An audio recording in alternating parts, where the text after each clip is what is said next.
주님의 복음입니다. 그리스도를 찬미합니다.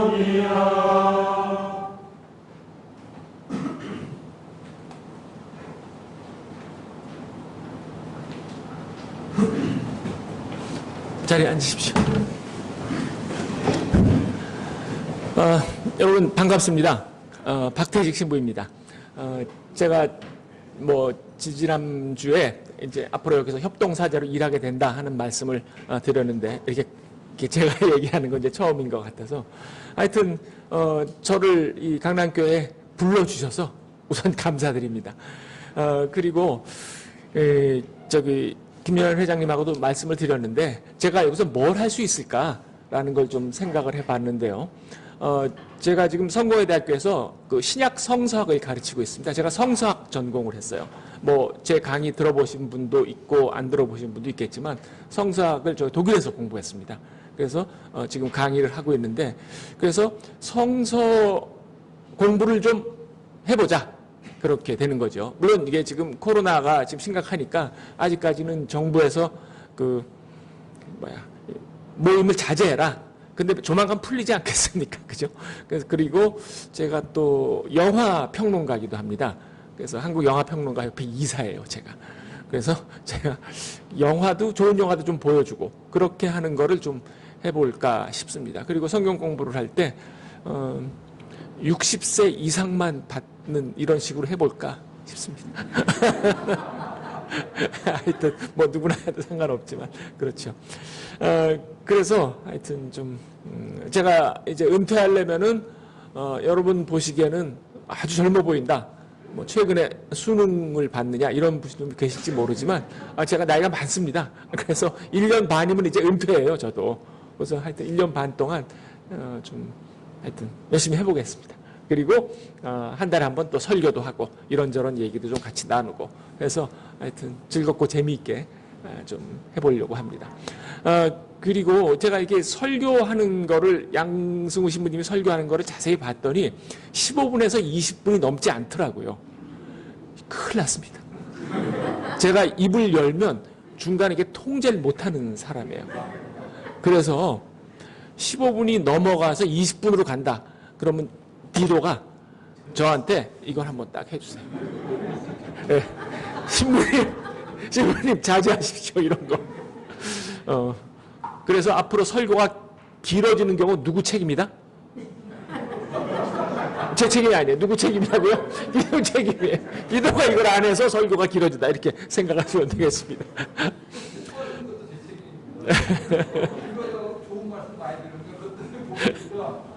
예. 아무튼 알아서 하십시오. 너무 길다 그러면 바로 이거를 표시해 주시면 되겠습니다. 오늘 이제 가라지의 비유라는 겁니다. 아마 여러분이 가라지의 비유에 대해서 아주 수없이 많이 이미 설교를 들어보셨을 거예요. 그래서 가라지의 비유에 대해서 얘기를 좀 해보도록 하겠습니다. 이게 내용은 뻔하죠. 주인이 있었는데 좋은 씨를 뿌렸는데 이게 중간에 누군가 또 밤에 와서 또 뭘 또 뿌렸대요. 그래갖고서는 잡초들이 막 자라는데 그 잡초 이름을 가라지라고 부릅니다. 근데 이게 사실은 잘못됐어요. 원래 가라지는 조밭에 자라고 그리고 밀밭에는 독보리가 자란답니다. 독보리. 그래서 서울대에 계시던 지금 은퇴하셨죠. 생물학과 계시던 김창복 교수님이 거기서 글을 한번 쫙 쓴 게 있어요. 밀밭에는 독보리가 자란다. 그래서 독보리하고 사진하고 밀하고 딱 보여줬는데 똑같이 생겼더라고요. 그러니까 독보리가 있으면은 이제 밀밭에서 그러니까 조밭에서 가라지는 쉽게 표시가 안 돼요. 금방 안 돼요. 그런데 독보리는 워낙 독한 놈이라서 이게 밀하고 거의 구별이 안 된다는 거예요. 그래서 이 독보리를 건드리다가 밀을 건드리는 수가 종종 있다라는 거예요. 그런 거죠. 그래서 이 비유를 듣고서 사람들이 생각을 하는 거예요. 그게 가라지가 있으면은 미리미리 좀 솎아내든지 제초제를 뿌리든지 그렇게 할 일이지 그걸 가만 놔두는 게 말이 되느냐. 물론 그 당시엔 제초제가 없었겠지만 하여튼 2000년 저래. 그래서 이거는 굉장히 이상한 비유다. 미리미리 좀 손을 봤으면 어떻게 그런 일이 안 벌어졌을 것이다 라고 생각을 하는데 사실은 그렇지 않다는 거죠. 그게 그 독보리가 잘하는데 이놈이 똑같이 생겼다는 거예요. 그러면은 독보리 입장에서는 왜 똑같이 생겼을까? 한번 생각해 보셨습니까? 안 해보셨죠? 그렇죠? 여러분이 생각을 안 해야 제가 먹고 사는 겁니다. 자, 그래서 독보리가 왜 똑같이 생겼을까? 틀림없습니다. 처음에는 차이가 났겠죠. 그러다가 진화 과정을 거치면서 비슷해졌을 겁니다. 왜냐? 먹고 살아야 되니까. 자기도. 그래서 이게 대표적인 잡초의 특징입니다. 잡초의 특징이라는 건 뭐냐면 잡초라는 놈은 살아야 되잖아요. 거칠은 환경에서도. 그러니까 잡초에 물 주신 적 있으세요? 잡초에 영양분 주고 이런 거 없잖아요. 그래도 잡초는 살아가게끔 돼 있는 겁니다. 그래서 잡초는 아주 강인한 생명력이 있지 않습니까? 그래서 노래도 있습니다.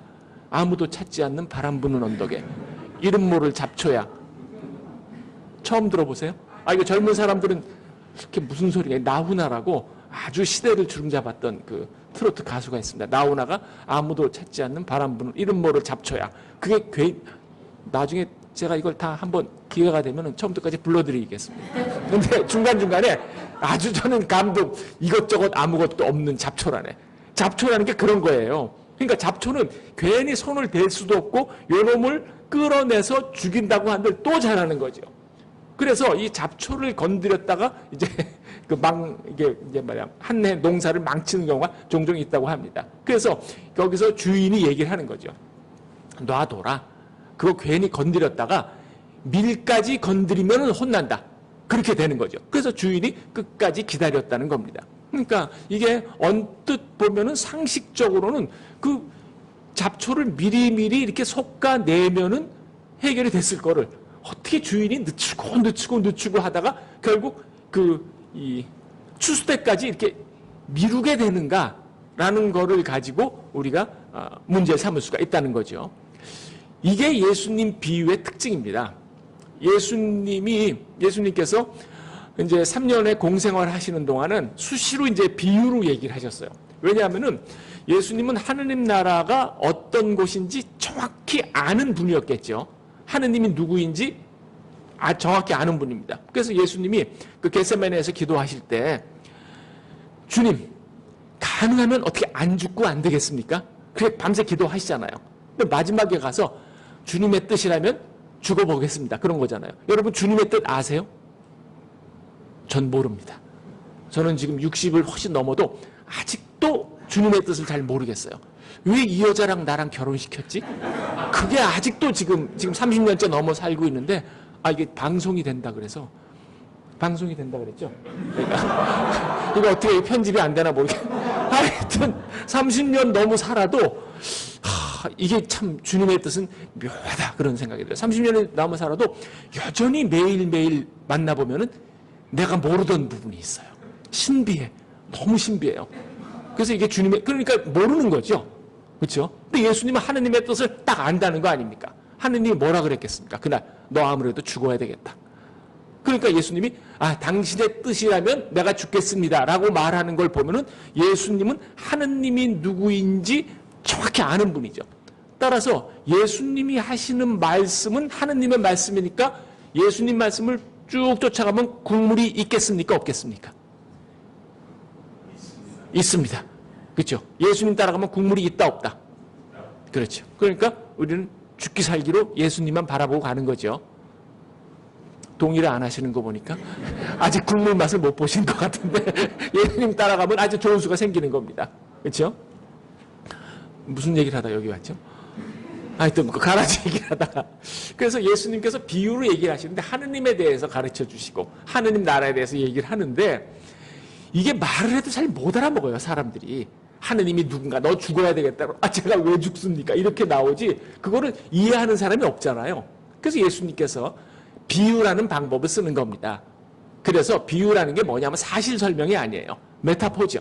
그렇죠? 비유라는 거는 하나의 은유 같은 겁니다. 그래서 직접적으로 설명하면 사람들이 못 알아들으니까 그거를 알아듣게끔 만들어주는 게 비유죠. 파라볼레라고 합니다. 이게 원래 고대 그리스 로마 시대의 문학 양식 중에 하나예요. 수사학이죠, 수사학. 수사학이라는 게 뭐 간단하죠.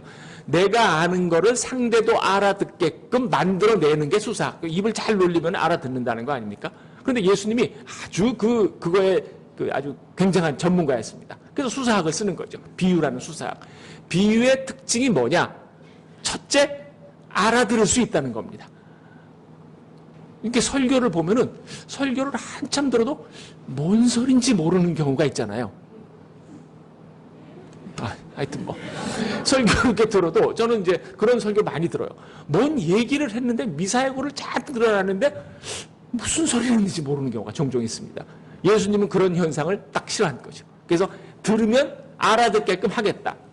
그래서 제가 조금 전에 밀밭에 독보리 얘기를 했잖아요. 아마 그 얘기 듣고 못 알아들은 사람 단 1명도 없었을 거예요. 예수님 당시. 그렇지, 맞아. 그 독보리 똑같이 생긴 놈 뽑다가 잘못하면 밀을 다친다라는 거를 아마 농사를 통해서 사람들이 다 상식적으로 알고 있었을 거예요. 그러니까 예수님 비유의 첫 번째 특징은 뭐라고요? 제가 가끔씩 물어보는 거는 제가 이제 학교에서 가르치다 보니까 자꾸 물어보는 습관이 있어요.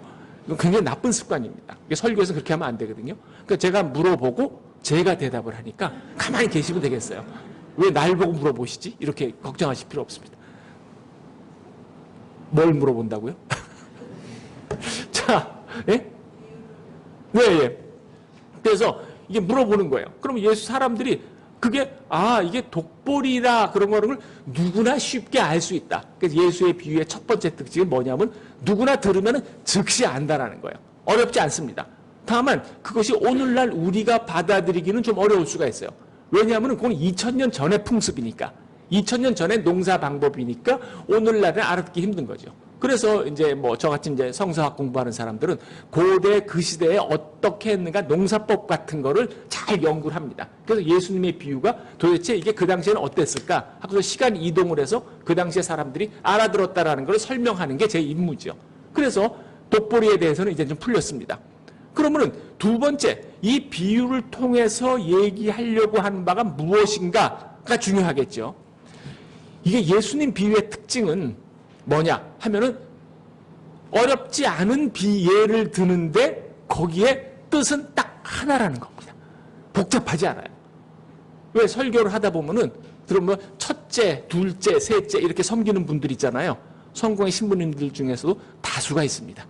첫째, 둘째, 셋째, 마지막으로 하나 더, 뭐 이런 식으로 해서 5개를 얘기를 하면은 5번째쯤 들을 때는 첫 번째 뭐라 그러는지 잊어먹어요. 그렇지 않나요? 그렇죠? 예수님은 첫째, 둘째, 셋째 이렇게 안 하는. 예수님은 딱 하면 뜻은 하나예요. 그러면 이 비유의 뜻은 무엇일까? 이제 그게 중요하죠. 이 비유의 뜻은 딱 하나입니다. 뭐냐? 가라지가 주인공이 아니라 주인이 주인공이에요. 주인이 어떤 분인가를 보여주는 게 이 가라지 비유의 목적인 거죠. 그래서 주인이 누구인가? 주인이 바로 하느님인 겁니다.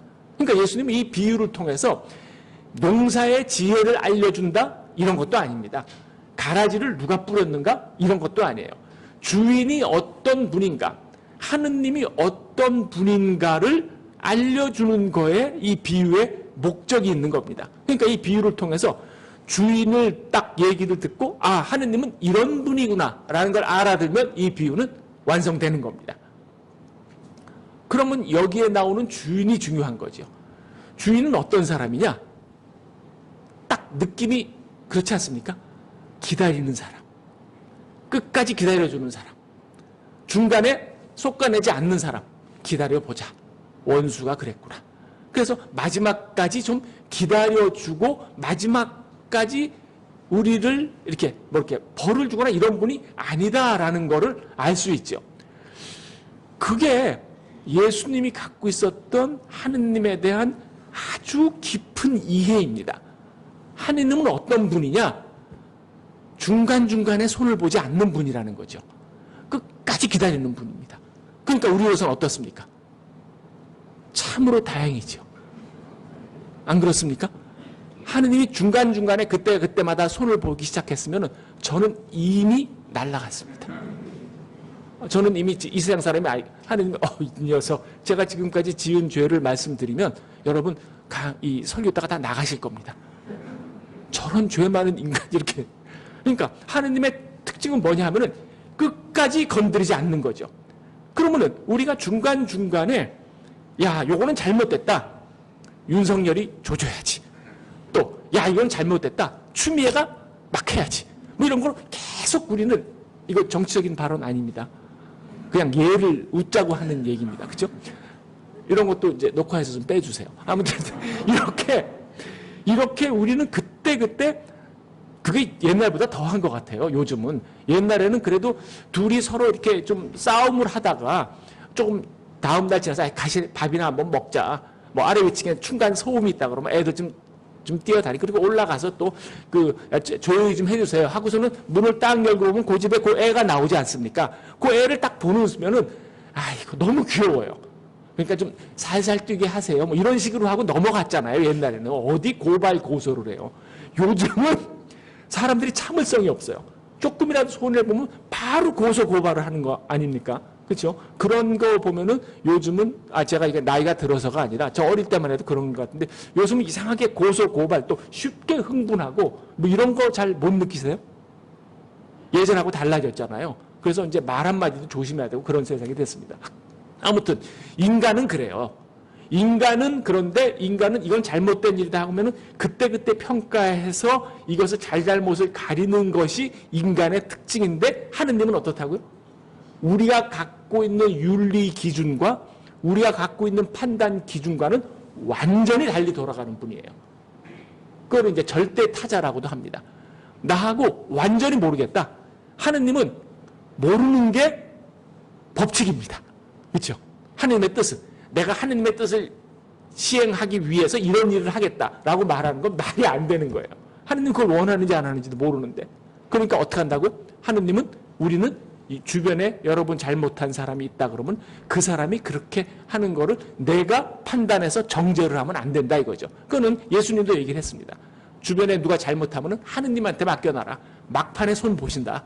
사도 바울로도 그런 얘기를 했어요. 그렇게 하면은 누가 잘못하면은 그걸 놔둬라. 네가 벌 주려고 하지 말아라. 그 사람 머리 위에다 스스로 숯불을 쌓아놓는 격이다. 이것도 뭐 하나 격언이긴 하지만 그렇게 해서 절대로 정죄하지 말라는 거를 얘기를 했습니다. 근데 이게 쉽질 않잖아요. 그렇죠? 나쁜 놈 보면은 저놈 꼭 혼나야 된다 이렇게 생각하지 않습니까? 그렇죠? 저도 지금 6놈이 있습니다. 이게 무덤에 들어가면은 무덤을 파내서 이렇게 하여튼 정말 용서 못할 놈이 6놈이 있어요. 여기 지금 젊은 분들은 아마 없을 겁니다. 지금 지휘자 선생님은 없죠? 꼭 손볼 놈 있으세요? 그렇죠. 근데 있다고, 사람이. 근데 이게 나이가 들수록 점점 숫자가 늘어나요. 그래갖고 이놈만은 최근에 한 명이 용의선상에 올라와 있습니다. 저는. 그래서 7명이 될 위기가 지금 하여튼 그런 식이에요. 그런 걸 보면은, 내가 얼마나 쪼잔한 인간인지 금방 알 수 있죠. 하느님은 어떠신다? 아니다. 기다려라 라는 거죠. 그래서 선한 사람에게나 악한 사람에게나 똑같이 비를 내려주신다. 그거는 진짜 예수님이 하느님에 대한 어마어마한 통찰력을 갖고 계시는 겁니다. 선악이라는 거는 인간이 세운 기준이지 하느님이 그거를 선악을 갖고 판단하시지 않는다라는 거죠. 그래서 이 비유를 쭉 읽어봤더니 제가 지금 요약해서 말씀드린 거예요. 원래 이 비유 하나 갖고 2시간씩 강의를 하거든요. 제가. 그래서 지금 어느 부분을 뺄까 뭐 이런 걸 계속 생각하면서 하고 있습니다. 이 비유에서 가장 요즘 저한테 굉장히 와서 닿는 건 그겁니다. 참으로 다행이다. 내가 무슨 잘못을 했든지 간에 하느님은 대자대비하시니까 봐주실 것이다. 나를 당장 나한테 무슨 벼락이 떨어지게 하지는 않을 것이다. 뭐 그런 생각을 뭐 좀 하니까 좀 안심이 됩니다. 그래서 앞으로 죄를 좀 더 지어볼까 뭐 그런 생각도 하고 있습니다. 그런데 이 비유에서 요새 저한테 굉장히 와서 닿는 거는 가라지입니다. 가라지. 이 가라지도 할 말이 있지 않겠는가 좀 그런 생각이 들어요. 잡초도 할 말 있지 않겠는가. 그래서 제가 좋아하는 시인 중에 가톨릭 시인 중에 김형령이라는 시인이 있습니다. 그 시인이 쓴 시에 가라지라는 게 있어요. 가라지. 그 가라지 뭐 짧은 이 시인은 굉장히 짧은 그러니까 단구들을 갖고 짓는 시입니다. 그래서 뭐 이분의 시는 굉장히 간단해서 그냥 외우기도 쉽습니다. 간단합니다. 가라지. 밀밭에 가라지가 자라고 있네. 밀인 척 하면서 자라고 있네. 같이 살아보자고.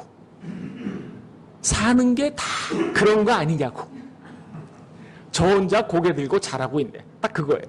저는 거기서 가장 마음에 드는 게 네 번째 연입니다. 사는 거 다 그렇지 않습니까? 그렇죠?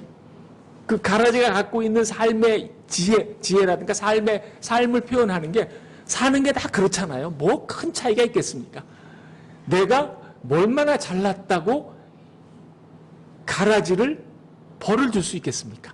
왜냐? 알고 봤더니 제가 가라지예요.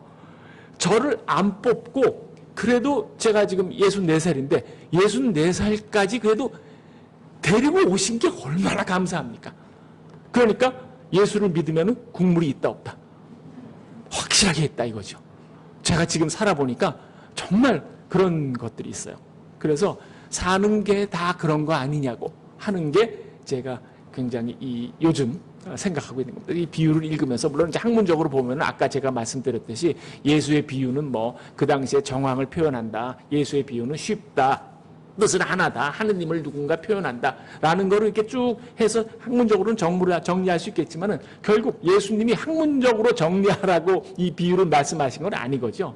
이 비유를 통해서 하느님이 누구인지 한번 생각을 해봐라. 그거죠.